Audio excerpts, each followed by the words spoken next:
iglesia, que es la iglesia virtual, pero que somos un mismo cuerpo. Y yo hoy quiero pedirte algo especial. Quiero pedirte hoy que prestes atención, porque lo que vamos a hablar hoy, por más que la mayoría de nosotros lo conocemos, es lo que realmente puede determinar un antes y un después en nuestra vida. Siempre que predicamos la palabra de Dios, no es que hoy sea un día especial, pero hay momentos que son puntuales que a mí me gusta remarcarlo y hoy es uno de esos momentos. Yo simplemente quiero animarte que no te pase como los discípulos. No te distraigas cuando el Señor les estaba diciendo cosas puntuales.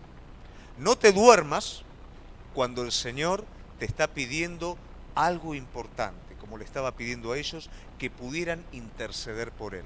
No dejes pasar el momento de hoy, porque hoy puede determinar un antes y un después para tu vida. Amén. Vamos a abrir la palabra de Dios en el profeta Isaías capítulo 59, versículo 17, y vamos a hablar acerca de una expresión del amor de Dios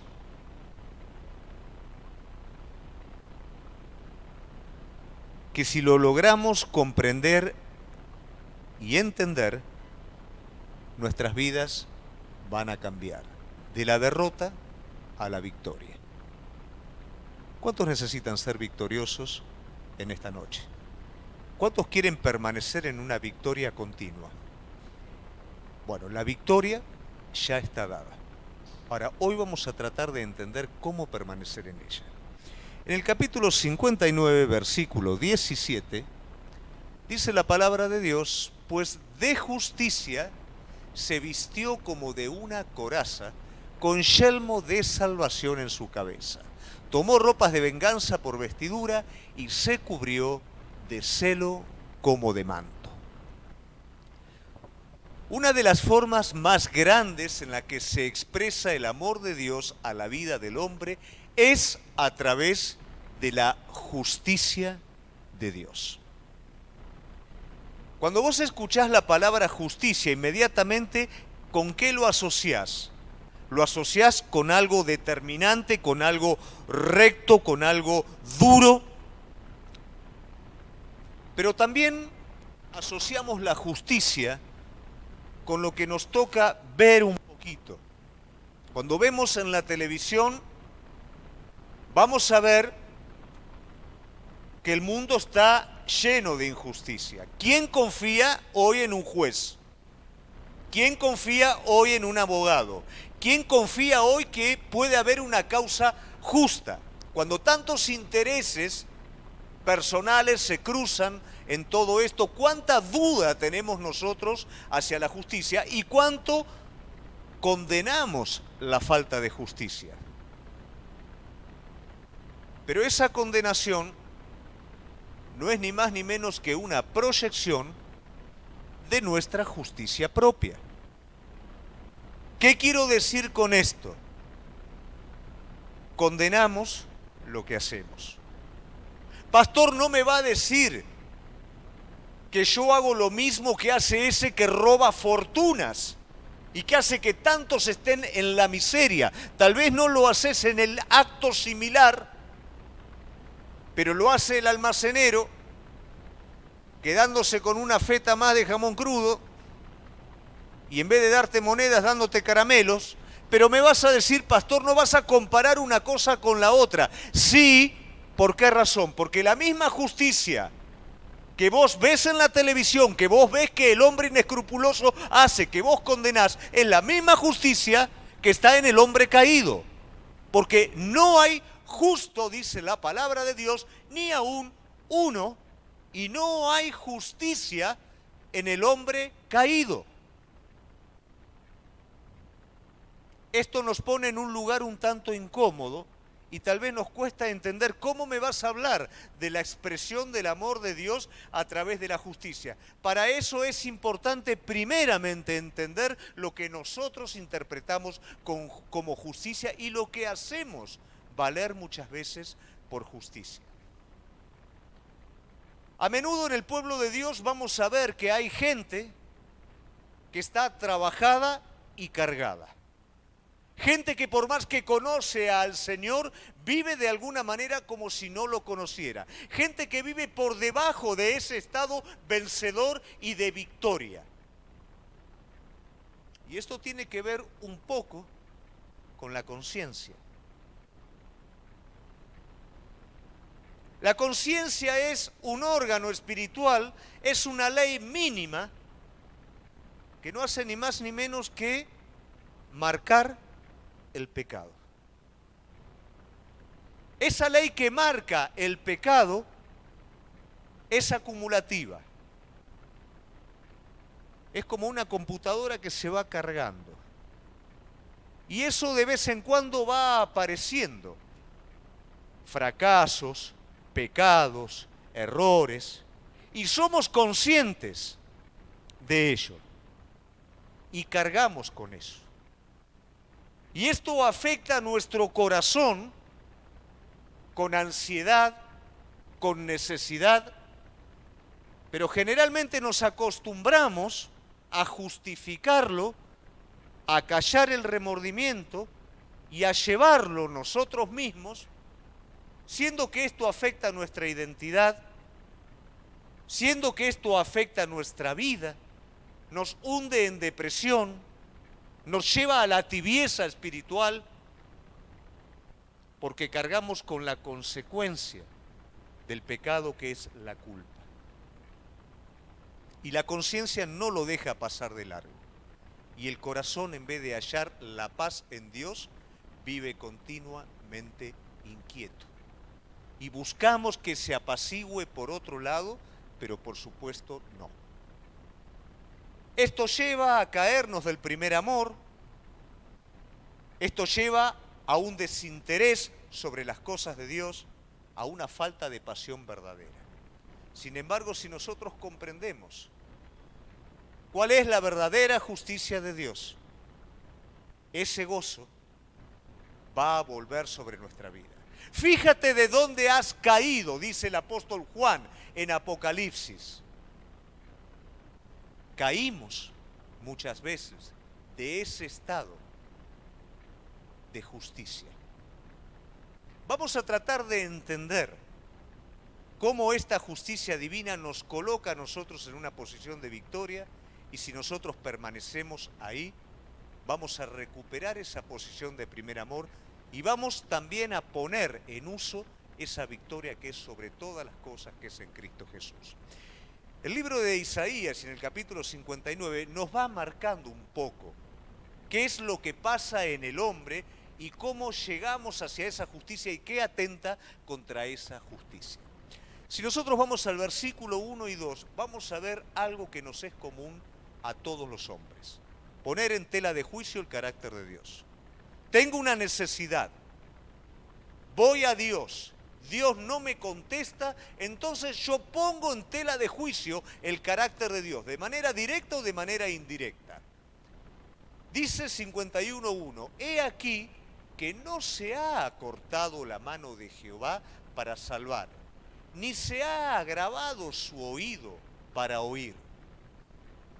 Pero vuestras iniquidades han hecho división entre vosotros y vuestro Dios, y vuestros pecados han hecho ocultar de vosotros su rostro para no oír.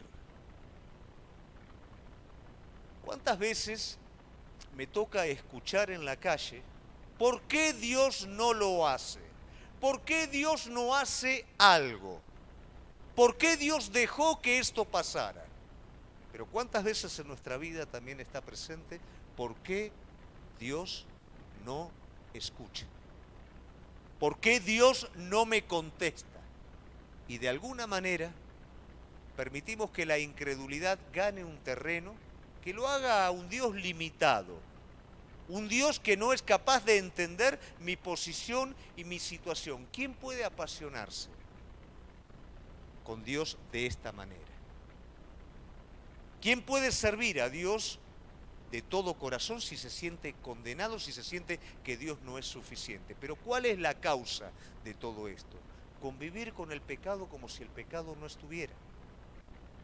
Que el pecado ya sea parte mía, total, no es aquel gran pecado grotesco, es ese pecadito chiquito que Diosito es bueno, me entiende y me perdona, me tiene que seguir escuchando y me tiene que seguir bendiciendo. Por favor, iglesia, esto lo tenés que entender. Si el pecado, aunque sea incómodo escucharlo, pero yo no te quiero engañar como pastor, si el pecado no está resuelto, la comunión se interrumpe. Si vos estás practicando el pecado, la comunión se interrumpe. Y el Señor, en vez de estar contestando tu oración con respecto al futuro, está esperando que te arrepientas para el presente. Para que, resuelto el problema, vos puedas seguir adelante con toda la bendición. No es que Dios no escucha, no es que su brazo se acortó, es que hay un problema a resolver y ese problema es el pecado. Y ese problema, aunque lo quieras disfrazar de alguna manera, toca tu conciencia y esa conciencia inquieta el corazón. Y no estás viviendo en ese reposo que Dios preparó. No es que Dios no habla, no es que Dios no es suficiente, es que hay un problema que no está resuelto y ese problema es un problema legal y es el pecado. Y ese pecado no solamente aparece como una transgresión consciente y deliberada. Si vos ves en el versículo 16, el Señor hace referencia también a la indiferencia. Y vio que no había hombre, y se maravilló que no hubiera quien se interpusiese, y lo salvó su brazo y le afirmó su misma justicia. ¿Qué pasa? Dios vio en su pueblo que no había un hombre que reflexionase, un hombre que se asociara al propósito divino. Y aquí hay una alternativa, por así decirlo, de pecado, que es la que a menudo en los tiempos presentes pasamos de alto. La palabra de Dios me dice que si yo hago algo sin fe, ¿qué es? ¿Qué quiere decir esto? Vos podés cumplir con Dios y eso no es fe. Vos podés hacer cosas, pero que no provienen desde la confianza, desde la fe en Él. Vos sabés hacer lo bueno y podés permanecer indiferente a lo bueno. ¿Y qué dice la palabra de Dios? El que sabe hacer lo bueno y no lo hace, es pecado. Yo no quiero hoy, a partir de esto, que vos te sientas condenado. Todo lo contrario. Vos te vas a dar cuenta cómo actúa la justicia divina frente a nuestro pecado. Pero esto es pecado y esto interrumpe nuestra comunión con Dios. Cuando vos todavía, siendo que hay un propósito divino, permaneces indiferente a Él. ¿Cómo Dios te va a hablar? ¿Cómo su brazo se va a extender? Si está el pecado de la omisión, de la indiferencia frente a lo que Dios quiere hacer. Y es tan grave que de alguna manera el amor de Dios se ve distorsionado. Porque vos teniendo un propósito divino, yo teniendo un propósito divino, permanecemos indiferentes a aquel que se pierde. Permanecemos indiferentes a aquel que está condenado por el pecado. Siendo que nosotros tenemos el Espíritu de Dios, tenemos la salvación para su vida, pero permanecemos indiferentes. Todo esto es el argumento que el Señor está poniendo frente a lo que ellos decían. El Señor no escucha, el Señor no responde. ¿Cuántas veces decimos eso? Pero ¿está el pecado presente? ¿Está la práctica deliberada del pecado? ¿O está ese pecadito, ¿no es cierto?, por así decirlo, subliminal, que no es ni más ni menos que la indiferencia, los valores cambiados adentro de mi corazón? Todo esto hacía de alguna manera que hubiera una interrupción entre el pueblo de Dios y Dios. Esto hace a menudo que nuestra comunión con Dios se vea interrumpida. Pecado practicado, indiferencia. Y por supuesto que cuando la presencia de Dios no remoja nuestras vidas, no renueva nuestras vidas, no va a haber una pasión. No va a haber un despertar espiritual, no va a haber un anhelo, va a haber simplemente un corazón incómodo, una conciencia culpable. Ahora bien, a partir de este momento va a empezar a dar vuelta el mensaje porque vamos a ir a la expresión del amor de Dios. ¿Qué dice el versículo 17? 59:17. Pues de justicia se vistió como de una coraza, con yelmo de salvación en su cabeza. Tomó ropas de venganza por vestidura y se cubrió de celo. ¿Ves que aparece la justicia como? Como una coraza. No es casualidad que aparezca en el Antiguo Testamento como una coraza, no es casualidad que aparezca en el libro de Efesios como una coraza, ni en Primera de Tesalonicenses como una coraza. Una coraza que, ¿qué es lo que va a hacer? Va a proteger el órgano vital. ¿Cuál es el órgano vital del ser humano? El corazón. ¿Y qué dijimos del corazón? Dijimos que el pecado afecta a la conciencia y la conciencia, ¿qué es lo que inquieta? El corazón. Y donde no hay paz en el corazón, no hay vida espiritual. No hay crecimiento, no hay pasión, no hay absolutamente nada. Hay búsqueda, aparte de Dios, de cosas que calmen esa falta de paz. Paz que solamente Dios puede dar. Necesito la justicia de Dios. Entonces nosotros vamos a ver, esto no lo pongas, no hace falta, después si querés buscalo en Juan 8, 1 al 7, que hay un juicio en donde se presenta la justicia del hombre y la justicia de Dios en una causa. Dice la palabra de Dios que los fariseos, los saduceos y un montón de personas traen a una mujer que había sido sorprendida en el acto de adulterio a Jesús, queriendo que legalmente se cumpla la ley. La justicia del hombre. Pero Jesús va a implantar la justicia divina. Jesús dice, todo aquel que esté libre de pecado, arroje la primer piedra. Cada uno dejó caer su piedra al costado y Jesús le dijo, ¿hay alguien, mujer, que te condene? No, yo tampoco te condeno. Ve y no peques más. Ahí actuó la justicia divina. Ahora, ¿qué me muestra la justicia divina? Que todos son pecadores. Es más, detrás de la justicia natural se escondía la trampa de querer hacer caer a Jesús, toda la artimaña de querer hacer que Jesús tropezara. Todo eso lo escondía la justicia humana, como nuestra justicia esconde un montón de veces cuando condenamos a otros pecados ocultos. Nuestra justicia natural se proyecta a menudo en lo duro que somos con otras personas. ¿Y cómo resuelve todo esto Jesús? Le da una posición a esta mujer, la justifica. Tus pecados son perdonados. Pero ¿qué pasa con el resto? Con aquellos que tenían la justicia propia. ¿Hubo cambio en estas personas? No. Continuaron de la misma manera con su propia justicia. Cuidado, hermano. Cuidado, iglesia. Porque cada uno de nosotros vamos a comparecer delante de Dios. Y si nos vamos a apoyar en nuestra propia justicia, de la manera que estos hombres fueron desnudados por la justicia divina, así también nosotros vamos a ser desnudados de todo lo oculto. Pero si nosotros somos justificados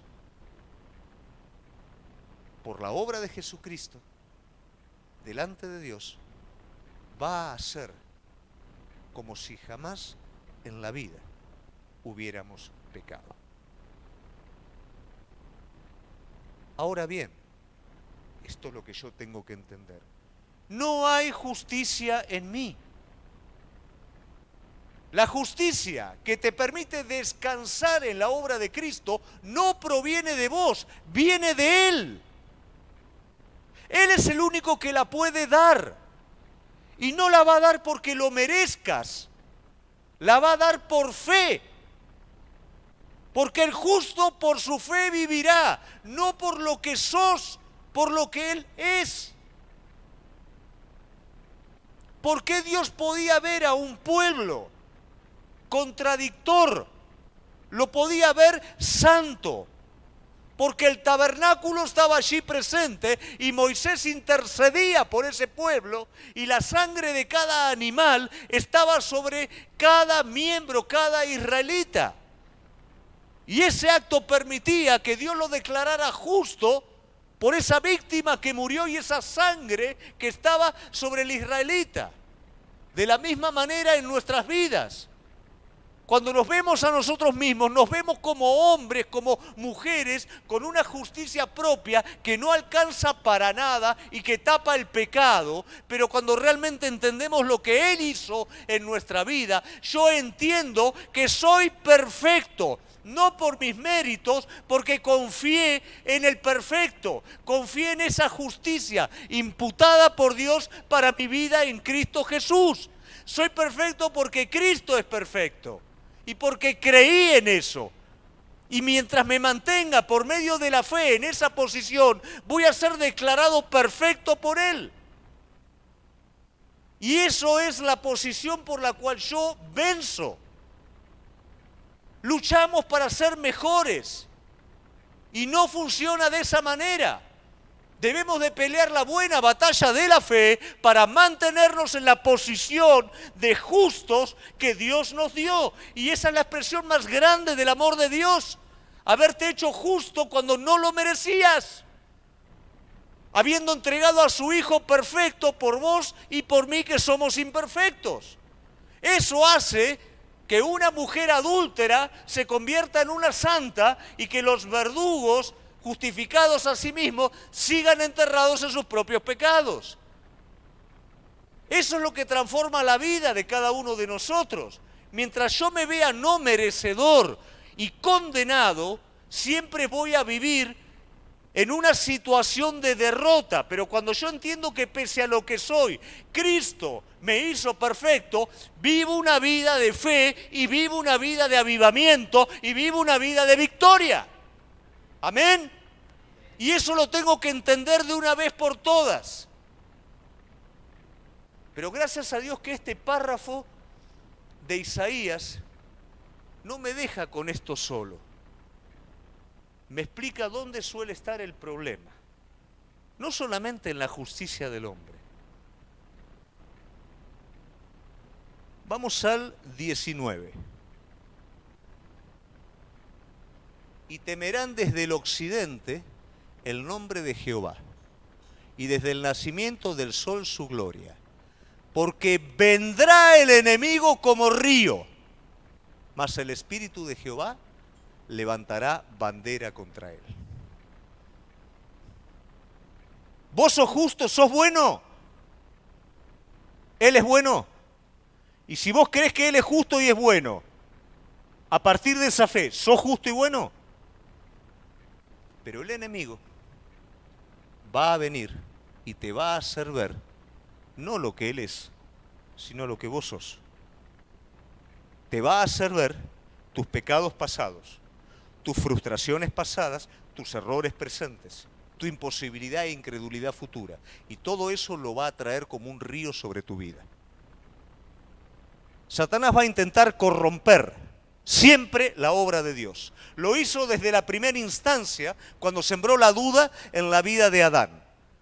Lo hizo en el pueblo de él, lo intentó hacer con Jesús, lo hizo en la iglesia y lo hace hoy también en la vida de cada uno de nosotros, porque su naturaleza es así. Él es engañador, él es mentiroso, engaña al mundo entero y acusa, por favor presta atención a esto, acusa a los santos día y noche.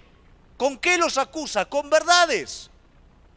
Los acusa con tus errores. Te acusa con lo que vos hiciste.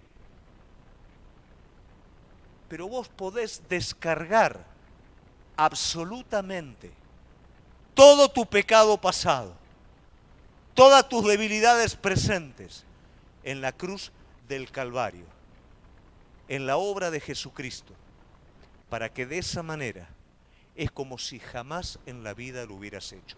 Pero Él viene como río.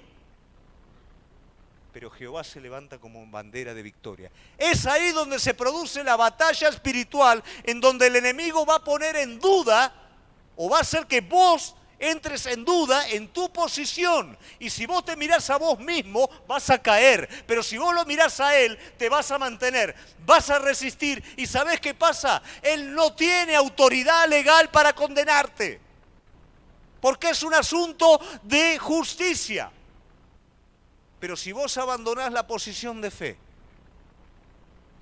y querés pelear esta batalla con tus propias fuerzas, Él te va a llevar a un campo en donde te va a vencer y te va a mantener continuamente derrotado. Te vas a mirar a vos mismo, vas a decir, es cierto lo que dice, esto es lo que soy, no puedo. Pero Él hace una provisión tan grande que me permite que en cada momento yo pueda sacudir el polvo de mis vestidos, que yo pueda sacar las ataduras de mi cuello, que me pueda despojar de todo yugo y que me pueda sentar en la posición que Él preparó por mi vida por medio de la fe.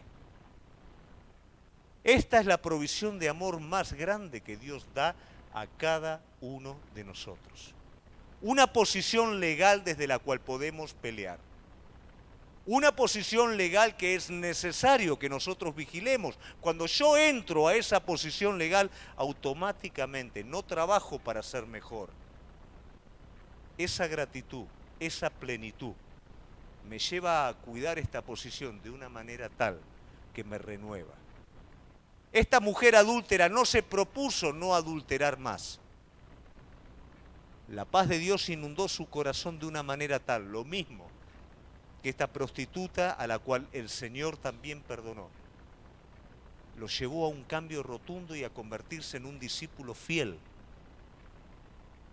Este amor por esta obra tan grande, esta justicia de Dios para tu vida, no merecedora, porque no la merecemos, pero nos podemos apropiar de ella por medio de la fe, y por medio de la fe mantenernos. El enemigo va a pelear contra esto. El enemigo te va a agarrar distraído y te vas a encontrar mirándote a vos mismo diciendo no puedo. Pero cuando te diste cuenta inmediatamente volvé a ese lugar. Volvé al lugar de justificado. Volvé al lugar de aprobado delante de Dios. Volvé al lugar de la confianza. Por eso la palabra de Dios me habla que la fe, mucho más preciosa que todo el oro del mundo, ha de ser cuidada. Sin fe no puedo agradar a Dios.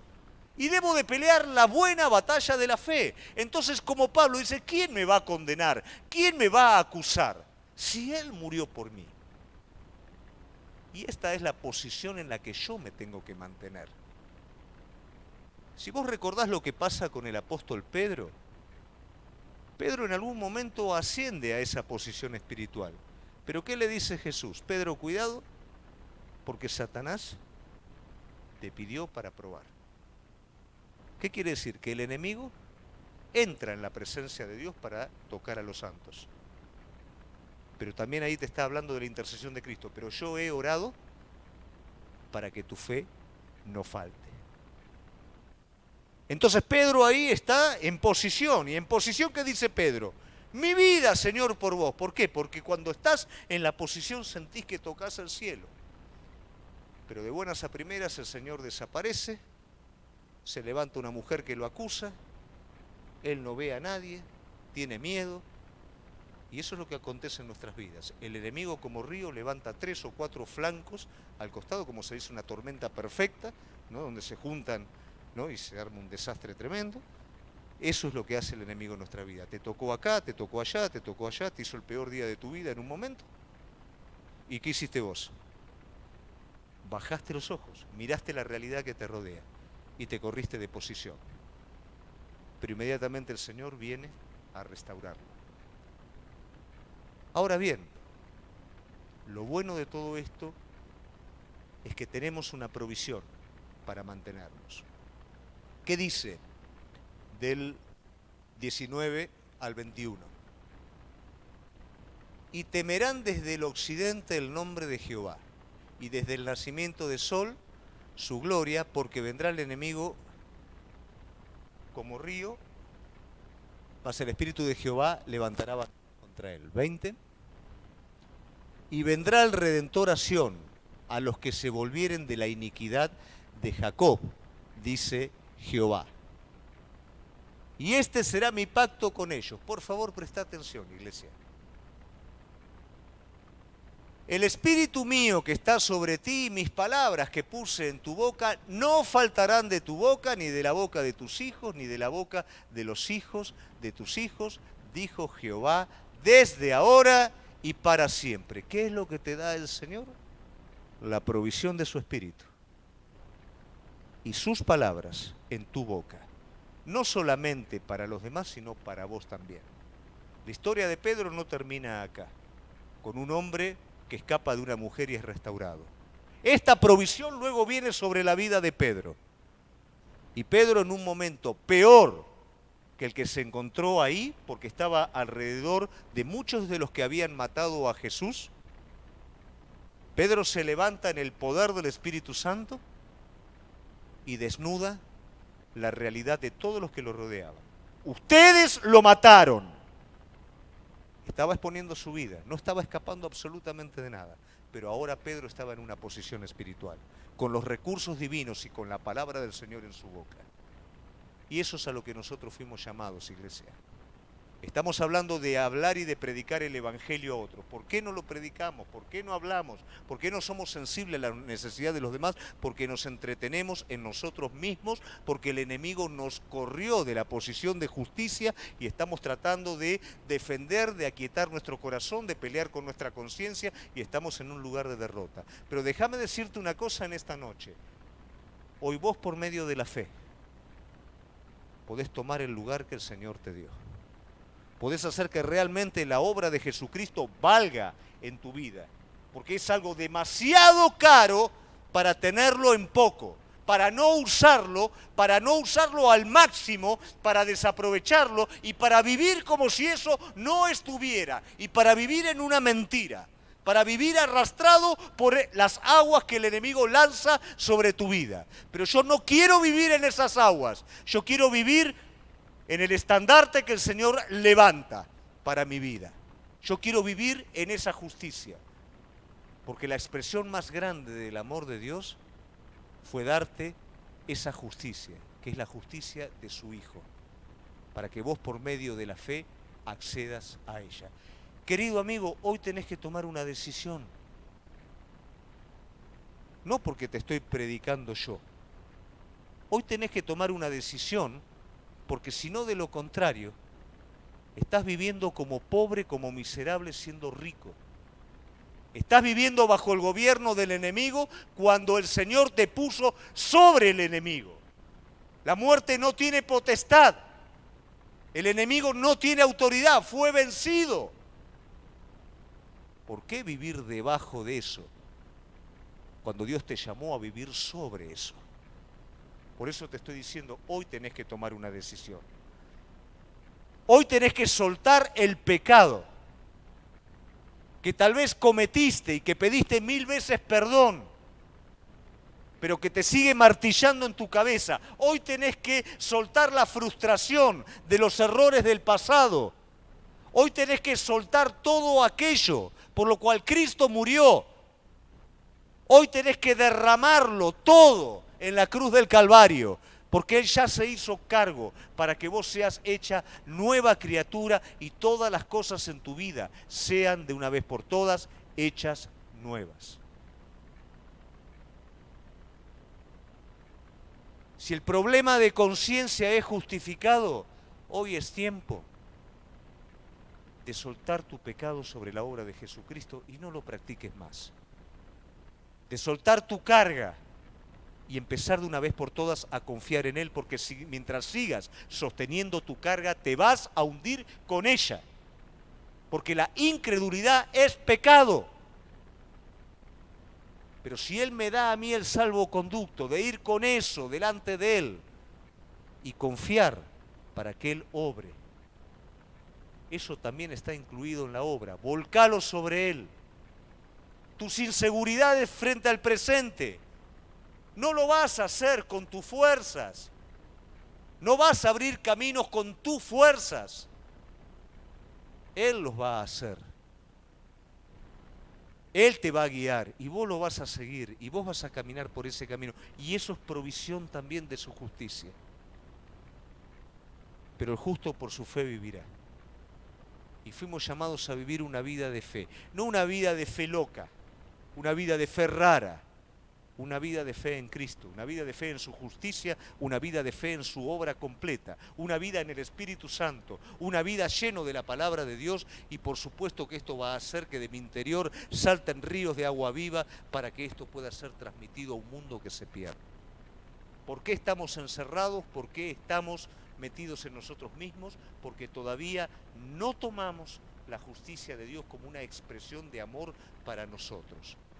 ¿Por qué el mundo se pierde? Porque todavía estamos queriendo resolver y arreglar un problema que fue arreglado por Cristo en la cruz del Calvario y que solamente por medio de la fe lo tenés que tomar. Yo quiero invitarte en esta noche a que definitivamente tomes una decisión. Basta de vivir como condenado habiendo sido libre. Basta de convivir con un pecado que turbe mi conciencia y agite mi corazón. Basta de aceptar la indiferencia en mi vida, siendo que esto me está llevando a vivir de la forma equivocada. Es tiempo de aceptar completamente la justicia de Dios sobre mí. ¿Y qué van a hacer de mi vida? Gratitud, disposición al servicio, primer amor, a full, y todo aquello que es producto de una pasión verdadera por un Dios santo que por gracia me hizo perfecto. Te invito a que te pongas de pie y mientras adoramos